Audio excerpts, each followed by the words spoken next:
Hello, magandang hapon uli mga kababayan. So meron tayong pag-uusapan dito ng mga topic. Actually, dalawa lang, 'di ba? Unahin ko na 'to bago do sa main event. Ano ba ito? So ito yung away ng rider at customer. Maraming beses nang nangyayari 'to eh. Ito panoorin natin. Hindi namin yan. Kano lang kinikita ko dyan? Pag uminit kong 300 plus. Eh, deliveran din ilang beses na kasi kami diniliberan ng sira. Minsan hindi naman namin order kasi ayaw nyo ibabalik. Responsibilidad nyo yun, ma'am. Kasi kayo umorder. Hindi ko account yan. Account nyo yan, ma'am. Pinapaliwanag ko sa inyo. Hirap naman pala ng wanagan. Possible kayo mag-return yan. Kailangan na naman. Pag kayo order nyo, responsibilidad nyo yun, ma'am. Kasi kayo umorder eh, hindi kami. Eh, sira nga dumating. Hindi nga natin alam kung sa inyo nasira yan eh. Ay, nakaka-high blood. Putol Kaya, eh. kaya nga, ma'am, may return refund doon, ma'am. Kasi pag once na, damage yung Kasi nakakadala na. Kasi nga ilang beses na. Yung electric fan ko, pinaripan ko, hindi rin binalik sa akin. Tapos yun na naman ano. Hindi tayo magkakain hindi ano, may. Sa barangay tayo mag-usap. Kakansel na lang po yan. Ito na lang po. At sinabi nyo kanina, bago kayo nagpa-receive, na-upload ko na yung bagay na yun eh. Kung 10,000 yun, ako mag-abuno yung tangina pagkain ng pamilya ko. Bakit ako ba kaharap mo kanina? Tangina yan. Dapat sinabi nyo, ma'am, sir, check muna namin, sir, baka may kasi marami na kaming nangyari ng gano'n na. Eh, bata yung kaharap mo kanina? Nga, ma'am eh. Oh. Ay, sinawawalaan mo yung bata. Order yun, ma'am eh. Dapat sabi, nak, huwag mo muna ano, nak.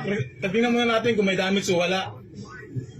Ang hirap yung pananawagan, mga gusto nila ganyan. Eh di sana ikaw mismo nagsabi tingnan kung damage kasi siya nagde-deliver dito. Yung sinasabi sa'yo, pakibuksan mo na lang te kasi mo may damage. Ma'am, Eh tapos nagwawala ka ngayon, pinagsisita mo yung deliver mo, tapos mumura ka dyan. Ang 300 plus yan, ma'am. Tapos 500 plus na ano ko. Tapos pakabunuin niya. Pagkain ng pamilya ko yan eh. Kasi pagkain ng pamilya, pumunta sa wala.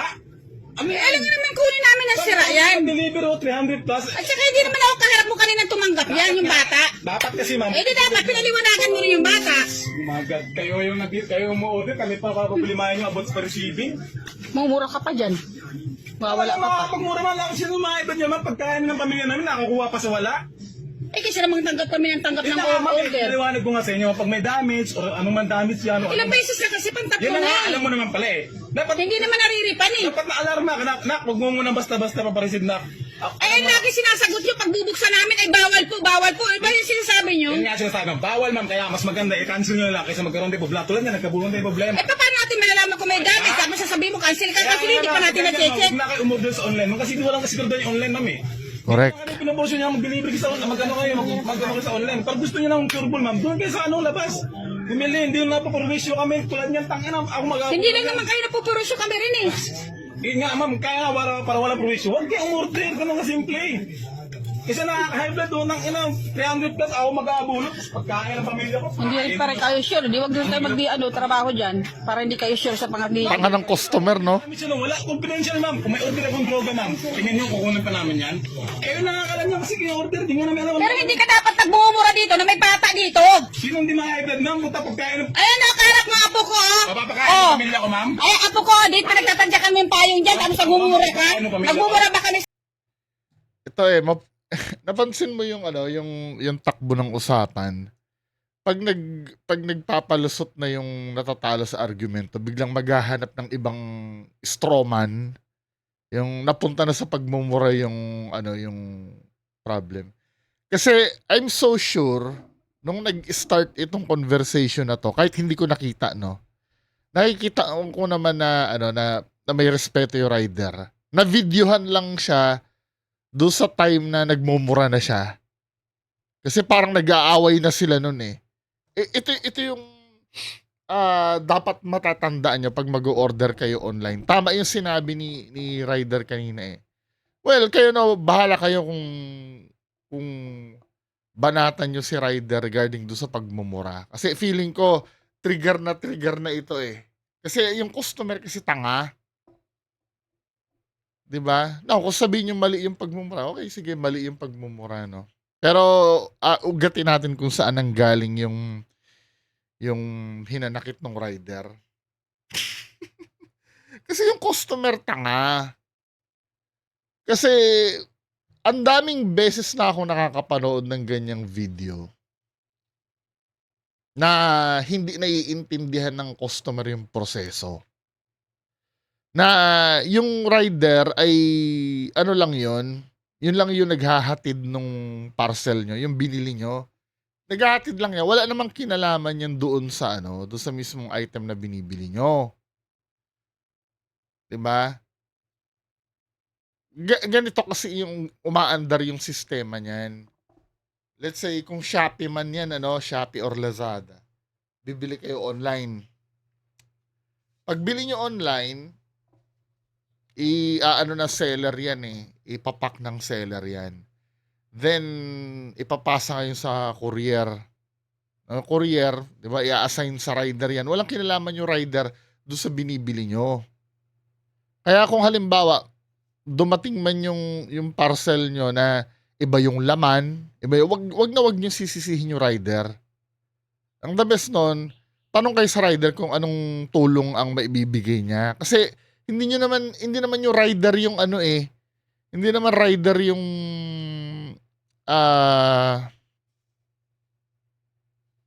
yung may kasalanan yan kung namali yung deliver sa inyo.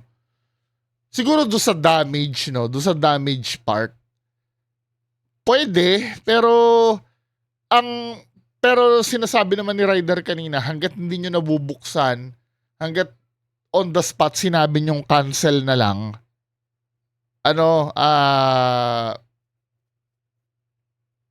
may chance na pwede nyo pang i-cancel yan. Kasi, di ba, pag in-accept mo na yan, may pinipindot dyan na accepted eh. Hindi na mababawi yun. Kasi pag nasabi niya na accept, pag na-accept na, pero ang nakikita kong pagkukulang ng rider ganito, nangyari na rin sa akin yan mismo eh, na doble yung dineliver sa akin ng seller. I-refuse ko yung isa. Hindi pa na-check. Kasi nagtaka kayo. Sabi ko doon sa rider, wait lang kuya, titingnan ko lang. Kasi parang i-deliver na sa akin to kanina. Isa lang naman in-order ko, 2 packaging yung dumating. Ang rider, alam mo yun, bigla niya nalang in-accept agad. Nagkaroon kami ng problema. Sabi ko, sir, chine-check ko pa, ba't mo in-accept agad? Yon sa part na yon, medyo may problem yung rider doon. Dapat, kung halimbawa yan ay COD, hintayin mo muna na bayaran ka ng customer bago mo i-accept. 'Di ba? Or halimbawa kung yan man ay bayad na, pag binigay mo sa customer yan, okay na po ba ma'am? Saka mo i-accept. Now, doon sa part kasi na na yung ginigiit ni nanay dito, yung hindi niya naiintindihan yung proseso. 'Di ba? Sasabihin niya na mali yung pinadala or kasi may damage na, hindi ire-refund. Hindi na problema no rider 'yun.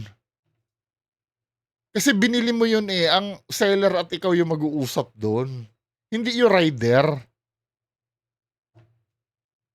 'Di ba? Walang problem doon sa kasi si nanay talaga ulitin nga natin. Kita ko dyan, pag uminit kong plus. Deliveran din ilang beses na kasi kami diniliberan ng sira. Minsan hindi naman namin order kasi ayaw nyo ibabalik. Hindi problema ni hindi problema ni yun. Maliban na lang kung ang sira niya na ganito yung durog-durog na kasi may mga sira na may mga sira na nasira sa sa shipping At may sira naman na let's say halimbawa bumili ka ng electric fan, hindi gumagana. Hindi naman sa shipping yun, kumbaga defective yung pinadala sa'yo. May mga ganong uri kasi. Kaya lang, ang the best nun, ilinawin mo muna, kuya, wait lang checkin ko muna. Pwede kasing ganun Now, may mga packaging na hindi naman pwedeng buksan muna. Kapain mo. Parang mukhang durog na to, kuya. Ganun Di wag mo i-accept ngayon. I-accept, ikukunin naman ni rider pabalik yon. Kasi may ganun naman na back to seller. Pero kung halimbawa binuksan mo na sa harap ni rider, hindi na pwede balik yun. Pero meron yata ngayon na na pwedeng i-open muna eh bago ano eh. May nakikita ako sa shopping ganun eh. Hindi ko alam yung proseso ng ganun. Now yung ganto, Ano yun, ma'am? Kasi kayo umorder, hindi ko may gusto ako sa sinabi ni Kuya Ryder dito kanina eh. Yung hindi kasi pwedeng ano, sa babanda yon. kayo umorder, kami pa papapulimayan nyo about sa receiving. Mumura ka pa dyan. Mawala ka pa. Pag mura man lang, sino mga iba nyo, ma'am? Pagkain ng pamilya namin, nakakuha pa sa wala. Eh kasi namang tanggap kami ng tanggap ng order. Naliwanag ko nga sa inyo, pag may damage, or anong man damage yan, Ilang beses na kasi pang tatlo yan na na nga, eh. alam mo naman pala eh. Dapat, Hindi naman nariripan eh. dapat na-alarma ka, nak, huwag mo muna basta-basta papareceive na. Eh, lagi sinasagot nyo, pag bubuksan namin ay bawal po. Ano ba yung sinasabi nyo? Yan nga sinasabi, bawal ma'am, kaya mas maganda, i-cancel nyo lang kaysa magkaroon tayo problema. Tulad nga, nagkabuhan tayo problema. Eh, paano Oo nga, dapat ano. malalaman ko may damage? Tapos sasabihin mo, cancel ka kasi hindi pa natin na-check. Huwag na kayo umorder sa online, ma'am, kasi di walang kasigurado Yun. yung online, ma'am. Tama yung sinabi ni Kuya. Huwag ka nang umorder nga sa online kung wala kang tiwala. Kasi nandun talaga yung risk nun eh. Nandun talaga yung risk nung ano. Tama yung sinabi ni Kuya na huwag ka na mag-order sa online kung marami ka ng bad experience, 'di ba? Eh ba't online ka pa rin ng online? 'Di ba? Kasi hindi pwede yung hindi kasi pwede yung gustong gawin ni nanay na bubuksan muna bago i-accept. Hindi pwede yun. Kasi ilalabas nga naman no na parang basta, 'di ba? Kailangan i-accept muna bago mo bubuksan, syempre. Ngayon, pag may problema dun sa ano, mag-usap kayong dalawa ni seller. Kaya nga pag bumibili ako, lalo na pag yung mga mamahaling item, 'di ba? Binibidyohan ko pag bubuksan ko para kay seller ako mang-aaway, hindi do sa rider. Ito mga ito, tagadala lang to. Mahina ang ulo din nung nung customer eh. 'Di ba ngayon kung sinasabi naman ni nanay na, "Hindi may karanasan na kami." Eh, huwag ka na bumili online. Gano'n kasimple. 'Di ba? Huwag kang bibili ng mga bagay na alam mong pwedeng i-deliver sa ng sira. 'Di ba? Pwede bumili ka ng halimbawa, ano bang madalas kong bilhin? Pwedeng kumot, 'yun, hindi naman siguro mababali sa ano 'yun. Yung kumot hindi mababali sa courier 'yun, 'di ba? Mga unan, ano pa ba yung nabibili na ano? Damit, 'di ba? Pagka dinala na yung damit sa at may sira na, sa seller na may kasalanan nun, imposibleng mabali ang damit sa courier unless ibibigay sa gula-gulanit na yung packaging. 'Di ba? Basta komplikado to. Itong ano na to, itong scenario na to. Anyway, move on tayo, no? Hindi, anong thought nyo dito sa ano na to, sa scenario na to? Ito, kumakalat itong balita na to eh. Ito ibang topic na. Yung kay Jillian Ward. Ito na ito may kumakalat na chismis na naman si Sian Gasa. Ito si Sian Gasa minsan hit and miss yung ano nito eh. Yung mga chismis nito eh. Sabagay, wala naman siyang sinasabi kung sino, no. Wala namang name. Nakalagay dito, binubugaw yan ang sarili niyang ina. Kaya hindi malabo na totoo yung chismis na yan. Nakakaawa sa totoo lang kasi imbis na nanay mo yung pumuprotekta sa'yo, siya pa mismo ang naglalako sa'yo sa maraming politiko. So, nag-speculate yung mga yung mga netizen na si Jillian Ward daw. Na wala naman nilalagay na name. Ayan o. Ganito yung exact reaction ko 4 years ago. After kong malaman na sarili niyang ina ang nagbulgar sa kanya. May CCTV footage pa nga sa Okada daw. Bumabackdoor silang mag-ina. Nako, ano ba yun? Hindi ko mabasa eh. Pag kinlik ko kasi ito, pumupunta ng Shopee eh. Ilang taon na ba siya ngayon? Nasagap ko kasi ang chismis na to when she was 16. Nakakalungkot. Ito ganda na ni Jillian Ward ngayon, ano? Tapos nalilink siya kay Chavit Singson. So ito yung video, no? Pakinggan nga natin to. Ano ba to? Meron ka bang relasyon, am I right, Ards? Meron ka bang relasyon kay Jillian Ward? To which Manong Chavit Singson said, marites yun. He denied it. He denied it. So my question to you is, kilala mo? I mean, si Manong Chavit, have you met him? May mga interactions ba kayo? Engagements with you and your endorsements or your family? What is your side of the story? Tito Boy, ito na po yung first and last time na speak about this. Pero never ko po siya nakilala, never ko po siya na-meet, never ko siya nakausap, never po kami nagkita. So hindi ko talaga alam paano po nila nagawa-gawa lahat ng to kasi never ko po talaga siyang na-meet. Never ko po siya Ganda ni ano, no? Ganda ni Jillian Ward ngayon, no? Di ba ito yung maliit na bata sa Itbulaga dati? Di ba? Ano pa lang yata, nung nasa Itbulaga to, 5 years old pa lang yata ako nun eh. Nung nasa Itbulaga to eh. Mga mas matanda sa akin ng konti to si Jillian Ward. usap. Oo. I think also, doon sa iyong birthday, kung hindi ako nagkakamali, they were referring, Ito hindi ko sinasabing totoo. Pero yung ito, yung reaction ni Jillian Ward, parang naano ako eh, parang alam mo yun, nauuayan ako. Pero hindi naman ano yun, hindi naman valid na dahilan yun para hindi ko siya paniwalaan.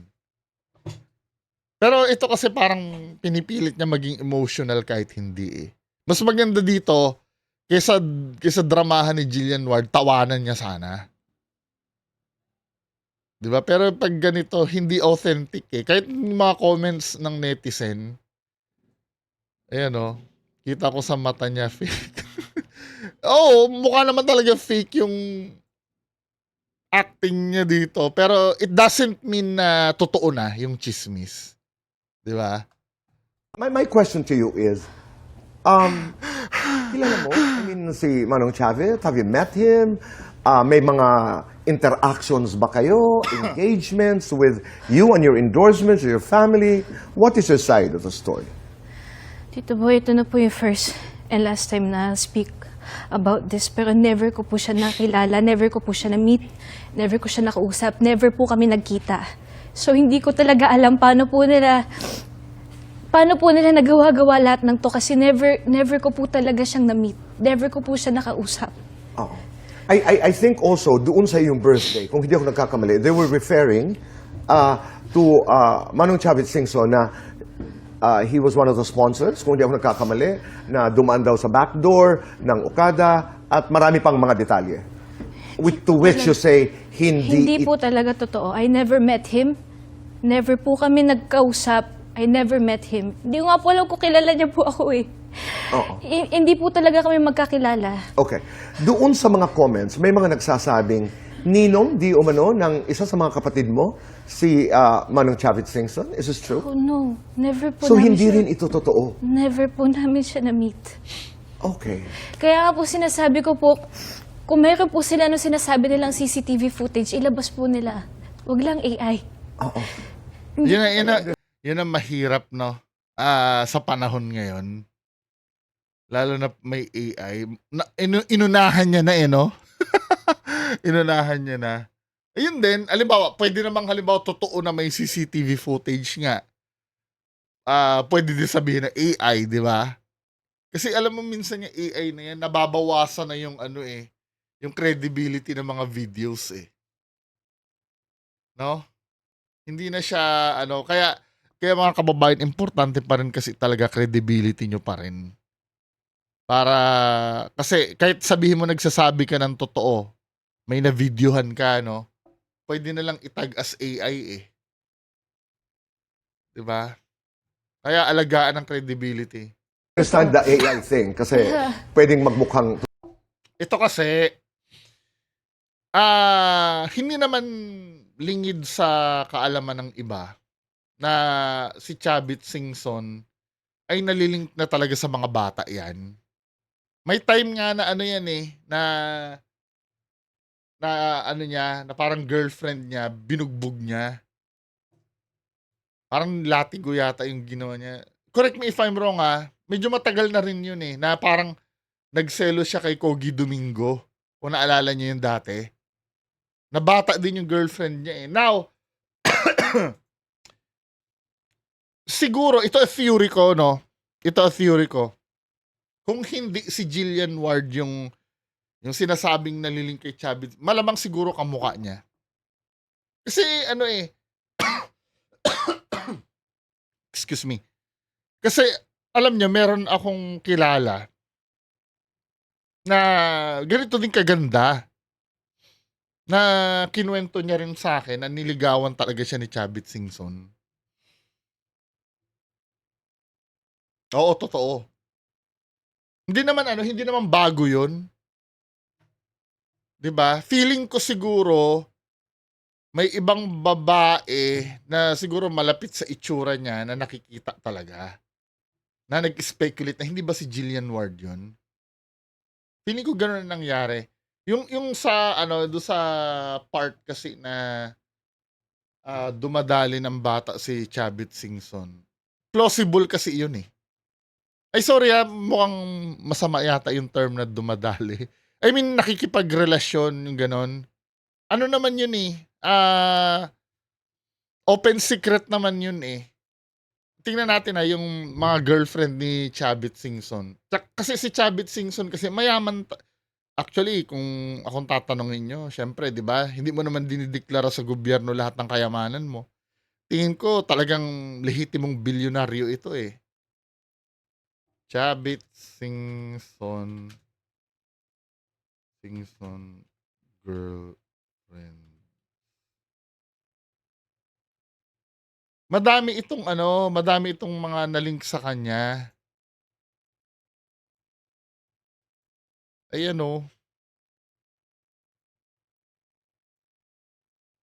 mga naging girlfriend niya, talagang batang-bata yung iba. Kasi nga mayaman ito At alam niyo na yung reason kung bakit siya ayan hindi na bago ito Hindi na siya bago. Feeling ko may bagong chicks siguro si Chavit Singson na nahahawig kay ito nga nag-viral ito dati 'di ba yung kay Catriona Gray siya.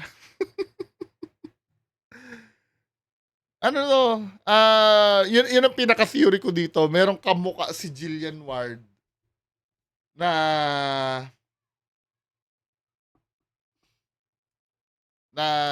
siguro na chicks ngayon ni Chavit Singson na nakikita ng iba siguro na, uy, baka si Jillian Ward yun 'Di ba? Ito kasi yung na-establish natin Hindi imposible kay Chavit Singson na magkaroon siya ng batang girlfriend. 'Di ba? Ito rin naman para maging patas din naman kay Jillian Ward din naman kasi.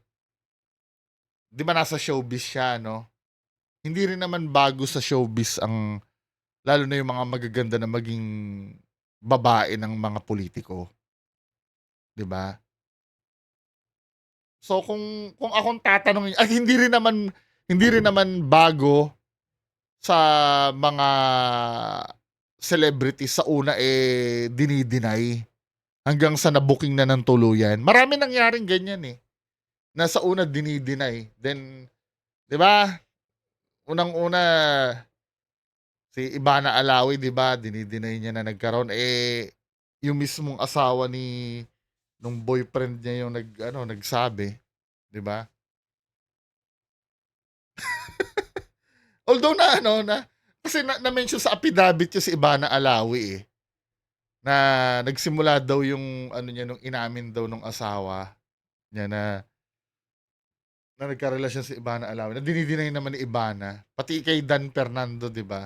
Dan Fernandez ba o Dan Fernando? Whoever. Nalilito ako doon sa dalawa 'Di ba? Hindi bago yung deny until umamin na, 'di ba? Pero who knows pa rin ano, wala namang malinaw talaga na evidence na tungkol sa ganyan. 'Di ba?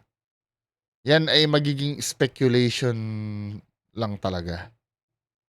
Until siguro bukas, sa makalawa, sa susunod na taon, may maglutangan na solid evidence, 'di ba?